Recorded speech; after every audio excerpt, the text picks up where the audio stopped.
जय हिंद फ्रेंड्स, स्वागत है आपका आपके अपने यूट्यूब चैनल पे जिसका नाम है आईएएस माइंड। इस चैनल के माध्यम से हम आपको यूपीएससी और स्टेट पीसीएस की तैयारी में जो भी महत्वपूर्ण चैप्टर हैं, जितने भी सब्जेक्ट के, जैसे पॉलिटी हो गया, हिस्ट्री हो गया और अदर सारे सब्जेक्ट हो गए, उनको हम डिटेल में पढ़ाने का प्रयास करते हैं। आज हम जो बुक पढ़ने वाले हैं वो इंडियन पॉलिटी की एम लक्ष्मीकांत की बुक है, जिसमें कि हम फंडामेंटल राइट वाला चैप्टर अभी कंप्लीट कर रहे हैं। आगे के सारे आर्टिकल हमने कंप्लीट कर रखे हैं इसी यूट्यूब प्लेटफॉर्म पे। आप उसको जाके चेकआउट कर सकते हैं अगर आप हमारे चैनल पे पहली बार आए हैं तो। और आज हम स्टार्ट करने जा रहे हैं अपना नेक्स्ट चैप्टर, जिसमें कि हम आर्टिकल 29 एंड आर्टिकल 30 को कवर करेंगे। ओके, तो चलिए हम स्टार्ट करते हैं। तो ये जो चैप्टर है इसका नाम है cultural and educational right. Cultural और एजुकेशनल राइट क्या क्या है हमारे पास, इसके बारे में बहुत ही डिटेल से बताया गया है इस चैप्टर में। ओके, तो चलिए देखते हैं। Protection of interest of minority की हमारे हमारा जो फंडामेंटल है, हमारा जो इंडियन पॉलिटी है, हमारा जो संविधान है, उसमें जो फंडामेंटल राइट दिए गए हैं उसमें जो माइनॉरिटीज कम्युनिटीज हैं उनके इंटरेस्ट को कैसे प्रोटेक्ट किया जाता है और किस किस तरीके से इन चीज़ों को और अच्छे तरीके से एक्सप्लेन करके और उनकी लाइफ को और इजी बनाने का प्रयास किया जाता है। हालांकि माइनॉरिटीज के लिए इसके पहले भी बहुत सारी सुविधाएं दी गई हैं, बट अभी हम अपने आर्टिकल 29 और 30 में जो प्रोविजन है उसको डिटेल में पढ़ने का प्रयास करेंगे। चलिए स्टार्ट करते हैं।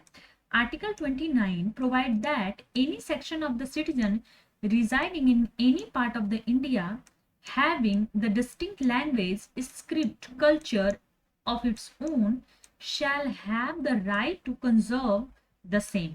ओके, तो इसका मतलब ये है कि जो आर्टिकल 29 है वो ऐसा प्रोवाइड करता है, ऐसा प्रोटेक्शन प्रोवाइड करता है कि कोई भी ऐसा सिटीजन है, माइनॉरिटी का सिटीजन है, जो इंडिया के किसी भी कोने में रहता है और उसकी कुछ अलग लैंग्वेज है, कोई अलग कल्चर है, कुछ अलग स्क्रिप्ट है उसका, तो वो अपने उन सारे लैंग्वेज, स्क्रिप्ट और कल्चर को कंजर्व कर सकता है, प्रोटेक्ट कर सकता है, और इसके लिए वो बहुत सारे एक्टिविटी कर सकता है, बहुत सारे मेजर्स को ले सकता है, बहुत सारे डिसीजन ले सकता है। ओके, चलिए आगे देखते हैं।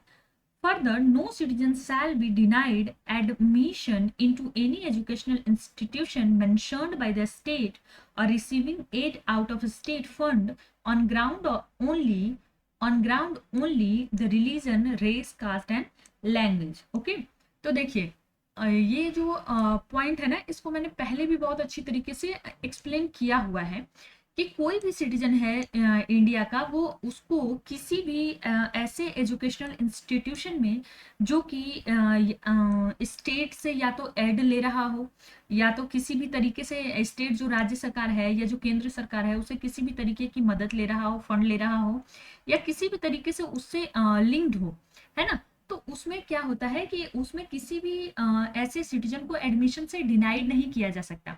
जैसे कि अगर आप मान लीजिए कि अगर आप गुजरात में रहते हैं और आप बिहार या उत्तर प्रदेश के हैं या कर्नाटक के हैं या तमिलनाडु के हैं, या आप गुजरात महाराष्ट्र के हैं और आप उत्तर प्रदेश बिहार में रहते हैं या तमिलनाडु में रहते हैं या कश्मीर में रहते हैं, तो वहाँ की कोई भी सरकारी जो स्कूल है, सरकारी जो इंस्टीट्यूशन है, एजुकेशनल इंस्टीट्यूशन है, वो आपको इस बेस पे नहीं बोल सकता है एडमिशन लेने के लिए कि नहीं आप तो अदर स्टेट के हैं, या तो आप अलग अदर रिलीजन के हैं, अदर लैंग्वेज है आपका, कि भाई अगर आप साउथ में हैं तो आपका लैंग्वेज अलग होगा ना, तमिल कन्नड़ वगैरह होगा।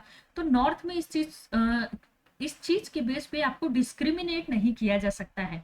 आशा करती हूँ आपको ये पॉइंट समझ में आ गया होगा कि बेसिकली इसमें वही पॉइंट दिया गया है जो कि हम आगे से भी अपने फंडामेंटल राइट में पढ़ते आ रहे हैं कि डिस्क्रिमिनेशन नहीं हो सकता है एजुकेशनल प्लेटफॉर्म पे, किसी भी एजुकेशनल प्लेटफॉर्म पे जो कि स्टेट से एड लेता हो, मदद लेता हो, फंड लेता हो, और अगर इस ग्राउंड पे कि किसी भी religion, race, caste and language के आधार पे डिस्क्रिमिनेशन नहीं किया जा सकता है। ओके, तो इसके फर्स्ट हाफ में हमने क्या देखा, फर्स्ट हाफ में हमने देखा कि आर्टिकल 29 जो आर्टिकल है वो कैसा प्रोटेक्शन प्रोवाइड करता है। वो प्रोटेक्शन ये प्रोवाइड करता है कि कोई भी माइनॉरिटी कम्युनिटी का जो सिटीजन है, जिसका कोई डिस्टिंक्ट लैंग्वेज, स्क्रिप्ट और कल्चर है, वो अपने इस चीजों को प्रोटेक्ट कर सकता है। दूसरे हाफ में हमने ये देखा कि कोई भी ऐसा जो सिटीजन है उसको पूरे इंडिया में किसी भी एजुकेशनल इंस्टीट्यूशन में एडमिशन के लिए तो उसके साथ डिस्क्रिमिनेशन नहीं हो सकता है, उसको डिनाइड नहीं किया जा सकता है एडमिशन लेने के लिए, किस बेस पे, कि किसी भी religion, race, caste and language के बेसिस पे उसको एडमिशन में डिनाइड नहीं किया जा सकता है। चलिए हम आगे देखते हैं।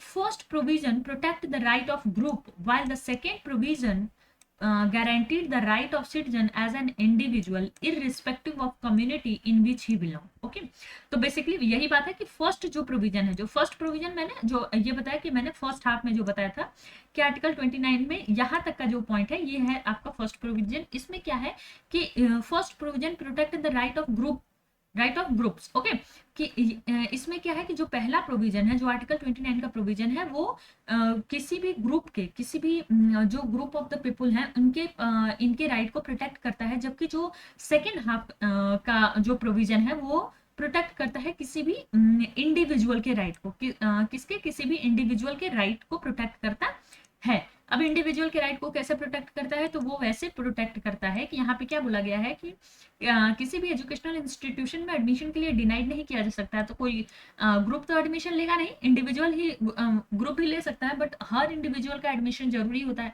अब ऐसा नहीं है कि एक ग्रुप में एक लोगों ने एडमिशन ले लिया तो हाँ भाई सारे ने ले लिया, वैसा तो नहीं हो जाएगा ना। तो इसलिए यहाँ पे थोड़ा सा इस चीज को एक्सप्लेन किया गया है। हालांकि ये एग्जाम का पॉइंट ऑफ व्यू से बिल्कुल जरूरी नहीं है। सबसे ज्यादा जो पॉइंट पूछे जाएंगे एग्जाम में वो ये है, और ये चीजें थोड़ी सी उसको पुशअप करने के लिए दी गई है, तो आप इसको जान लें तो अच्छा होगा। आगे देखते हैं। Article 29 grant protection to both religious minority as well as linguistic minority. Okay, this is very important point कि आर्टिकल 29 जो प्रोटेक्शन देता है वो क्या सिर्फ रिलीजियस माइनॉरिटी को देता है या लिंग्विस्टिक माइनॉरिटी को भी देता है। ये प्री में क्वेश्चन भी आ सकता है, मेंस में क्वेश्चन तो आएगा तो डिटेल में जाना पड़ेगा, बट अभी हम प्री के पॉइंट ऑफ व्यू से समझते हैं कि आर्टिकल 29 ये कहीं भी एक लाइन का क्वेश्चन आ सकता है कि आर्टिकल 29 किस चीज को प्रोटेक्शन देता है, रिलीजियस माइनॉरिटी को देता है, लिंग्विस्टिक माइनॉरिटी को देता है, बोथ को देता है, या किसी को नहीं देता है, या किसी अदर तरीके का प्रोटेक्शन देता है किसी भी मेजॉरिटी कम्युनिटी को, है ना। तो हमें पता रहना चाहिए कि जो आर्टिकल 29 है वो religious minority as well as linguistic minority both को ये प्रोटेक्शन देता है। ओके, आगे का पॉइंट ये है कि सुप्रीम कोर्ट में कुछ जजमेंट आई थी, उसको हम एक बार देख लेते हैं डिटेल में। वैसे ये इतना इजी लैंग्वेज में है कि आप खुद भी पढ़ेंगे तो आपको समझ में आ जाएगी, बट मैं इसको थोड़ा जल्दी से खत्म करने का कोशिश करती हूँ। However, Supreme Court held that the scope of this article is not necessarily restricted to minority only, okay, as it is commonly assumed to be.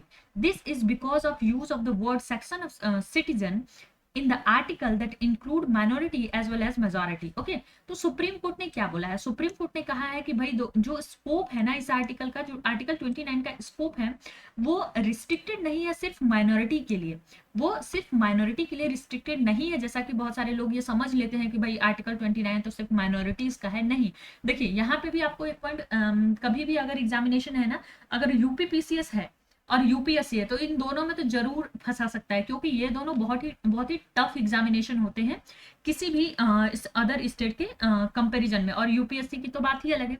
और वनडे एग्जामिनेशन में भी आजकल बहुत ही तरह तरह के, एसएससी वगैरह में भी बहुत ही तरह तरह के क्वेश्चन आ रहे हैं, कुछ ऐसे थोड़ा थोड़ा ट्विस्ट कर दिया जा रहा है जो कि फिर समझ से बाहर हो जाता है कि हमने तो पूरी एम लक्ष्मीकांत को खत्म ही कर डाला, हमने तो 100 बार पढ़ डाला, बट इसमें ये पॉइंट तो कहाँ था हमें पता ही नहीं चला, है ना। तो इसमें बेसिकली यही बताया गया है कि जो सुप्रीम कोर्ट है वो यही बताता है कि ये जो आर्टिकल 29 है ना, ये आर्टिकल सिर्फ माइनॉरिटीज के लिए नहीं है, ये माइनॉरिटीज एंड मेजॉरिटी सबके लिए सेम है, क्योंकि ये जो आर्टिकल 29 का जो डिस्क्रिप्शन है उसमें एक वर्ड यूज किया गया है जिसमें लिखा गया है सेक्शन ऑफ सिटीजन।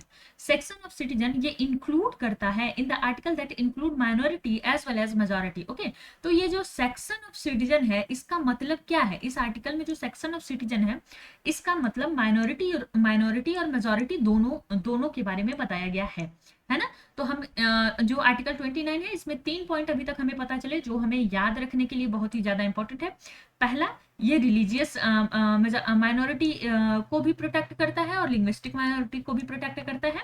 दूसरा, ये माइनॉरिटी और मेजॉरिटी दोनों के जो राइट हैं उनको भी प्रोटेक्ट करता है ना। ऐसा नहीं है कि सिर्फ माइनॉरिटीज के लिंग्विस्टिक या रिलीजियस राइट्स को ये प्रोटेक्ट करता है, बल्कि ये मेजॉरिटी की भी, मेजॉरिटी ग्रुप भी जो है, बट उनकी कुछ ऐसी ऐसी लैंग्वेज है जो डिस्टिंक्ट है, स्क्रिप्ट है या कल्चर कुछ ऐसा है जो कि डिस्टिंक्ट है या जो खत्म हो रहा है, ये उसको भी प्रोटेक्शन की के लिए राइट देता है। ओके, चलिए आगे देखते हैं। आगे यही बात, वही बात दी गई है कि supreme court also held that the right to conserve the language include the right to include the right to agitate for the protection of the language. Hence the political speeches and promises made for the conservation of the language of a section of citizen does not amount to corrupt practice under the representation of the people act 1951।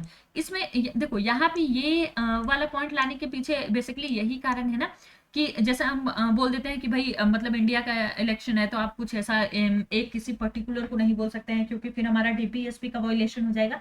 लेकिन इस चीज में DPSP का कोई भी violation की बात यहाँ पे नहीं कही गई है। यहाँ पे यही बताया गया है कि भाई इन चीजों के लिए अगर कोई भी जो लीडर्स हैं वो इस तरीके की भी अगर स्पीच देते हैं तो ये इसको क्या करप्ट प्रैक्टिस नहीं माना जाएगा। बहुत इंपॉर्टेंट नहीं है, इसलिए मैं बहुत ध्यान से इसको पढ़ा नहीं रही हूँ, आप लोग एक बार पढ़ लेंगे तो भी समझ में आ जाएगा। जो इंपॉर्टेंट चीजें हैं मैं उसको आप लोगों को जरूर अच्छे तरीके से एक्सप्लेन करूंगी। ओके, चलिए आगे देखते हैं। Right to minorities to establish and administrate educational institution, इसके बारे में आर्टिकल 13 में बताया गया है। आर्टिकल 30 में क्या बताया गया है? Article 30 grant the following right to minorities whether religious और लिंग्विस्टिक। ओके, आर्टिकल 30 जो है, पहले तो यही पॉइंट जरूरी है जानने के लिए कि आर्टिकल 30 जो है वो ग्रांट करता है राइट किस चीज के लिए? माइनॉरिटीज के लिए। कैसी माइनॉरिटीज के लिए?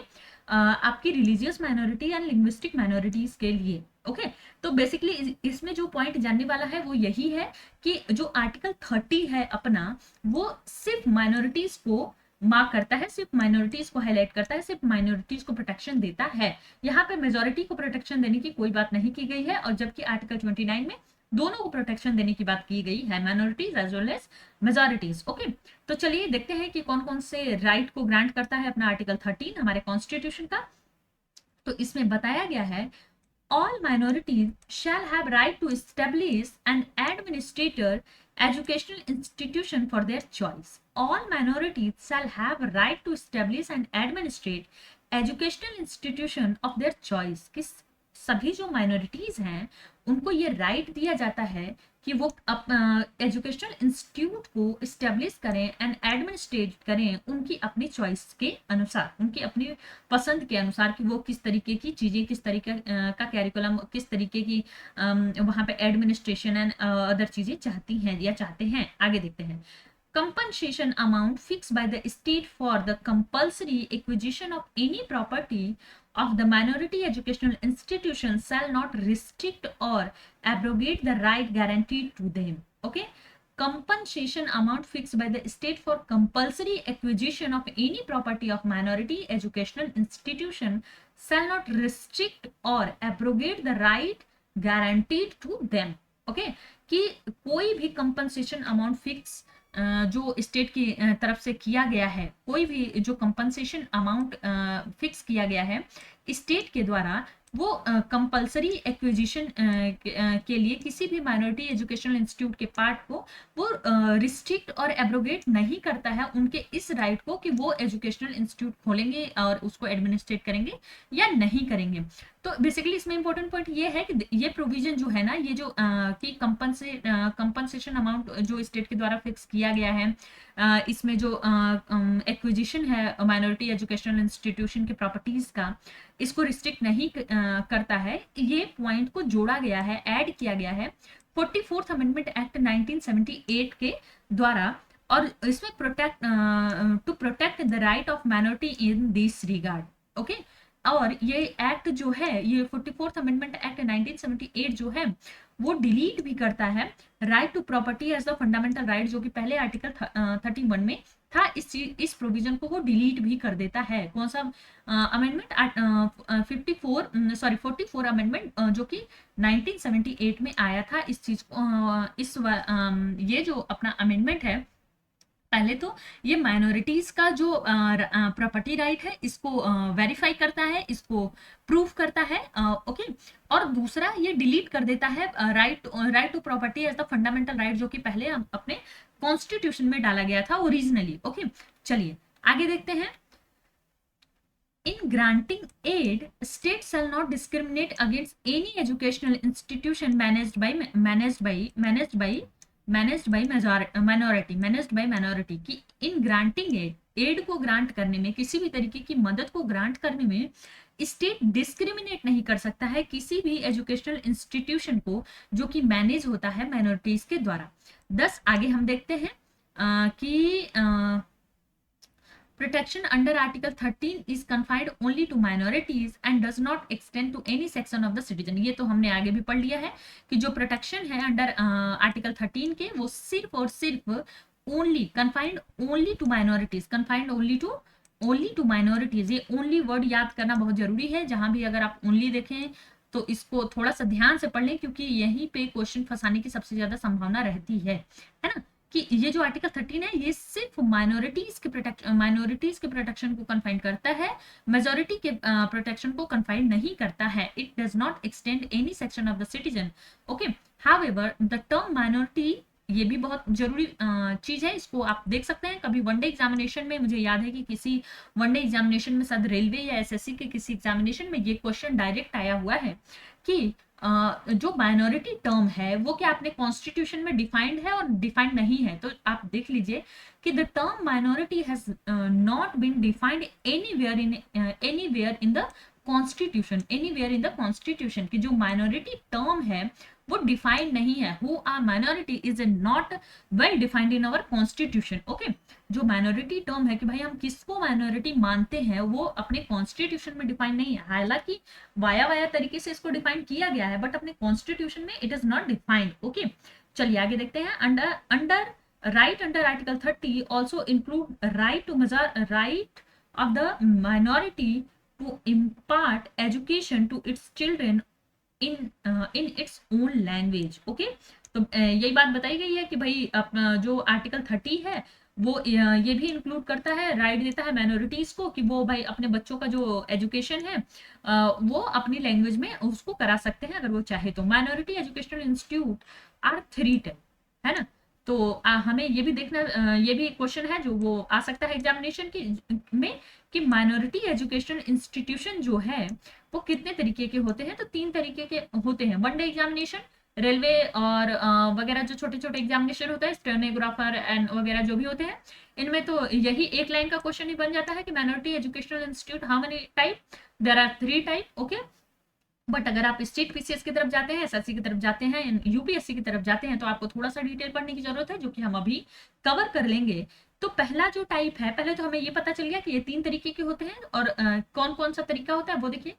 Institution that seek recognisation as well as aid from state, ऐसे इंस्टीट्यूशन जो कि रिकॉग्नाइजेशन और एड दोनों स्टेट से प्राप्त करते हैं। पहले तरीके के ऐसे होते हैं इंस्टीट्यूशन माइनॉरिटीज के। दूसरे institution that seek only recognisation from the state and not aid, okay. It means कि ऐसे इंस्टीट्यूशन जो कि सिर्फ रिकॉग्नाइजेशन लेते हैं स्टेट से लेकिन एड नहीं लेते हैं, okay. And the third type is institution that neither seek recognition nor aid from the state, okay। तो 3 तरीके के एजुकेशनल इंस्टीट्यूट होते हैं माइनॉरिटीज के जिसको हमने अभी बड़े डिटेल से पढ़ा है कि पहला तो वो होता है जो पहले तो वो एजुकेशनल इंस्टीट्यूट होते हैं माइनॉरिटीज के जो कि रिकॉग्नाइजेशन एंड एड दोनों को लेते हैं, दोनों को सीख करते हैं। कहाँ से? From state. दूसरा ऐसा होता है, ऐसे एजुकेशनल इंस्टीट्यूट होते हैं जो कि स्टेट से एड तो नहीं लेते हैं लेकिन रिकॉग्नाइजेशन लेते हैं, ओके। एंड थर्ड टाइप के इंस्टीट्यूट ऐसे होते हैं माइनॉरिटीज कम्युनिटीज के कि वो ना तो स्टेट से रिकॉग्नाइजेशन लेते हैं ना तो उनसे एड लेते हैं, वो अपने बेस पे सारी चीजों को हैंडल करते हैं। आगे देखते हैं। Institution for the first and second type are subject to the regulatory power of the state, while regard to syllabus, prescription, academic standard, discipline, sanitation, employment of teacher, staff and so on. तो जो institute हैं, जो first and second type के institute हैं, और first और second type के institute कौन कौन से हैं आप हमें कमेंट करके कमेंट बॉक्स में बताइए। वो सब्जेक्ट होते हैं इस तरीके के रेगुलेटरी पावर के स्टेट के द्वारा, जो कि जिसमें कि syllabus, prescription, academic standard, discipline, sanitation, employment of teacher, staff and so on, इन सब चीजों को कौन पावर करता है, कि कौन रेगुलेट करता है, तो वो स्टेट रेगुलेट करता है फर्स्ट एंड सेकेंड टाइप के माइनॉरिटीज के एजुकेशनल इंस्टीट्यूशन के। Okay, and institution third type का इंस्टीट्यूशन क्या है, जो कि स्टेट से ना तो एड लेता है ना तो रिकॉग्नाइजेशन लेता है। Type are free to administrate their affair but subject to operation of general laws like contract law, labor law, industrial law, tax law, economic regulation and so on, है ना।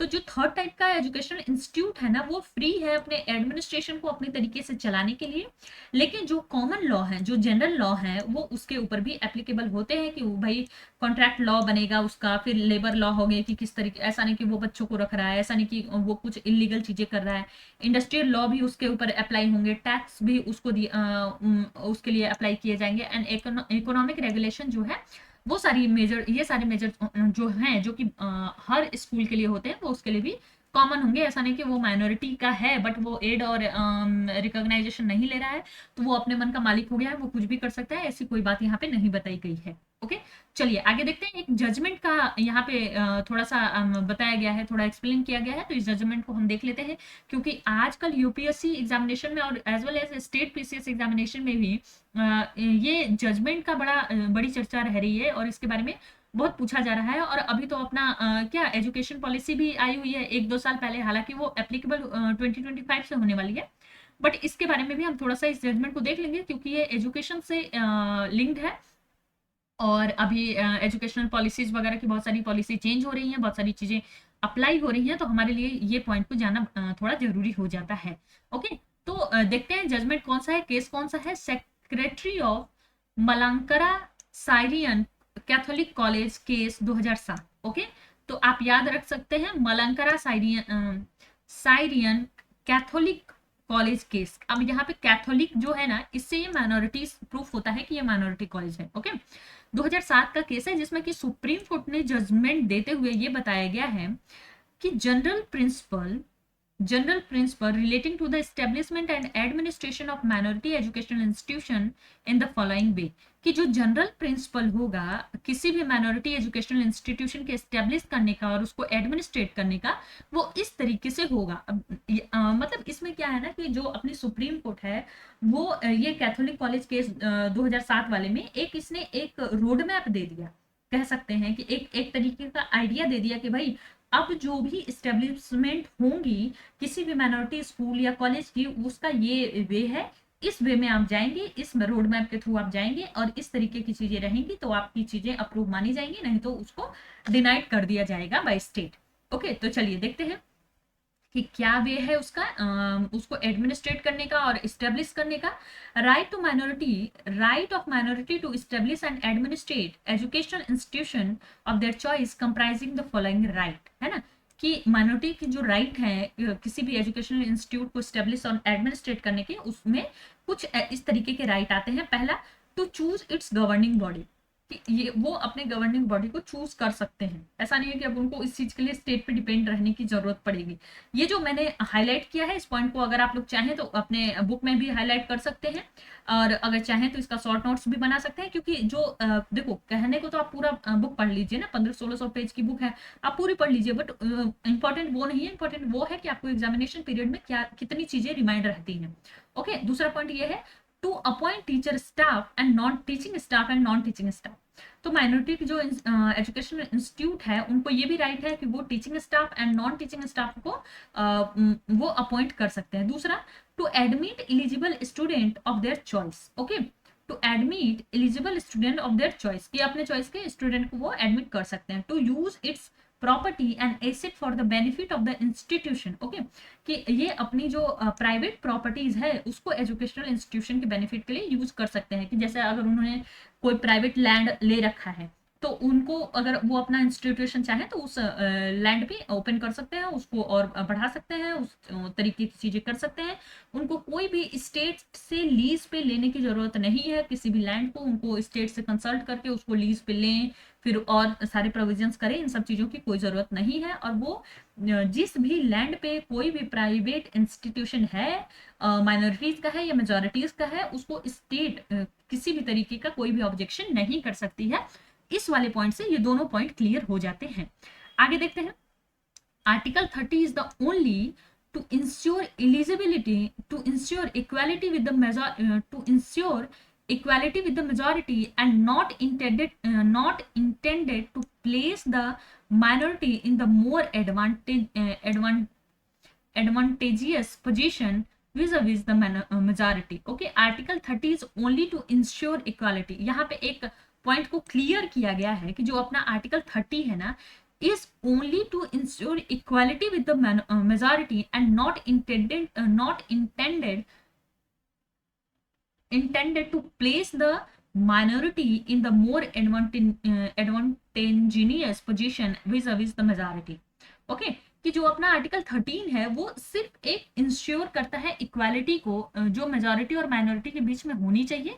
वो किसी भी तरीके से माइनॉरिटीज को कोई भी एक्स्ट्रा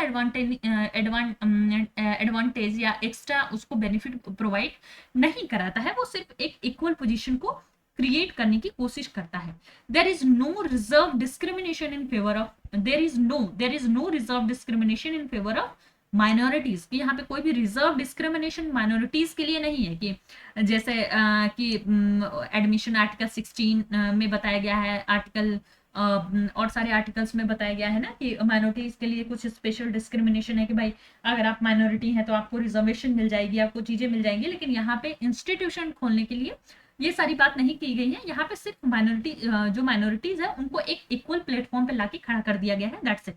आगे देखते हैं। General law of the land relating to the national interest, national security, social welfare, public order, morality, health, sanitation, taxation etc applicable to all will equally apply to minority institution also. Okay, तो ये सारे जो laws हैं, जो general law होते हैं land के, जो नेशनल इंटरेस्ट या नेशनल सिक्योरिटी की बात आ जाती है, जब सोशल वेलफेयर की बात आ जाती है, पब्लिक ऑर्डर की बात आ जाती है, माइनॉरिटी, मोरालिटी, हेल्थ, सैनिटेशन वगैरह, टैक्सेशन वगैरह की बात आ जाती है ना, तो ये सारे चीजें इक्वल एप्लीकेबल है बोथ पे, minority and majority institution as well, सारे पे। ओके, चलिए आगे देखते हैं।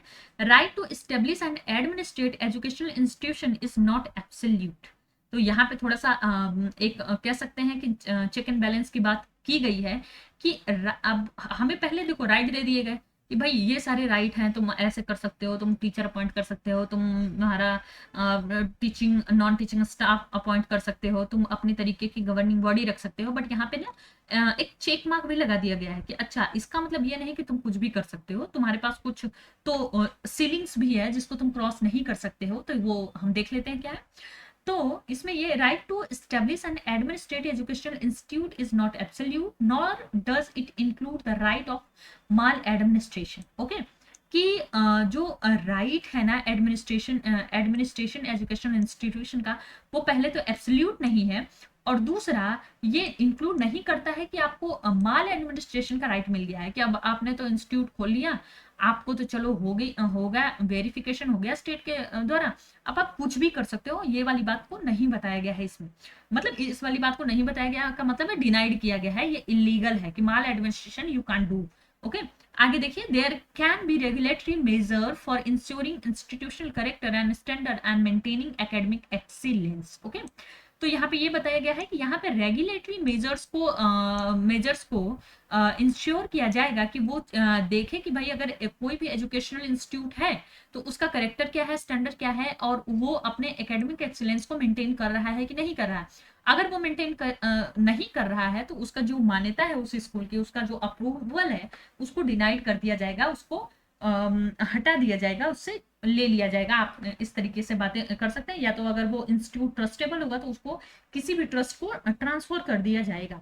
तो अगर कोई भी माइनॉरिटी है, मेजॉरिटी है, या कुछ भी ऐसा है और उसका एक एजुकेशनल इंस्टीट्यूट है, तो इसके लिए ये जरूरी है कि उस एजुकेशनल इंस्टीट्यूट में एजुकेशनल एक्टिविटी ही हो और एक एकेडमिक एक्सीलेंस के बेस पे ही हो। एक बेंचमार्क होती है, उस बेंचमार्क के हिसाब से ही भी हो। हालांकि जमीनी हकीकत कुछ और है, बट अभी हम बुक पढ़ रहे हैं तो हम बुक के हिसाब से अपने स्टैंडर्ड देख लेते हैं कि क्या है, और आगे हमें जानकारी रहेगी तो हम जब इस फील्ड में सेलेक्ट होकर आप लोग जब जाएंगे तो इसी तरीके के स्टेप आप लोग लीजिएगा। ओके, चलिए आगे देखते हैं।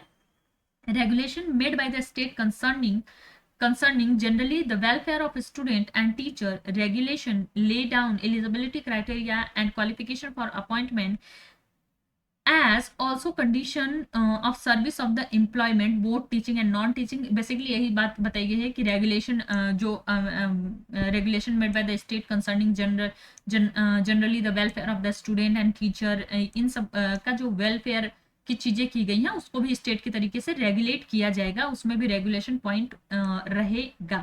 Okay, next point is the subject to the eligibility condition qualification prescribed by the state being made, unaided minority educational institute will have the freedom to appoint teacher and lecturers। ये हमने आगे भी देखा हुआ है कि यहाँ पे ये वाले मेजर्स को किस तरीके से बताया गया है कि जो भी अगर ऐसे इंस्टीट्यूशन है जो कि स्टेट से रिकॉग्नाइजेशन एंड एड लेते हैं या इन दोनों में से कोई भी एक लेते हैं, तो उनमें जो टीचिंग नॉन टीचिंग स्टाफ की अपॉइंटमेंट होगी वो बाया स्टेट होगी। लेकिन जो ऐसे इंस्टीट्यूट हैं, थर्ड टाइप इंस्टीट्यूट, जो कि किसी भी तरीके की एड एंड रिकॉग्नाइजेशन नहीं लेते हैं स्टेट गवर्नमेंट की तरफ से, तो वो अपनी इन सब अपॉइंटमेंट्स वगैरह के लिए और अपनी बहुत सारी एक्टिविटी के लिए फ्री रहते हैं कि वो जो चाहे वो कर सकते हैं। आगे देखते हैं। Extension of aid by the state does not alter the nature and character of the minority educational institution। okay, extension of aid by the state does not alter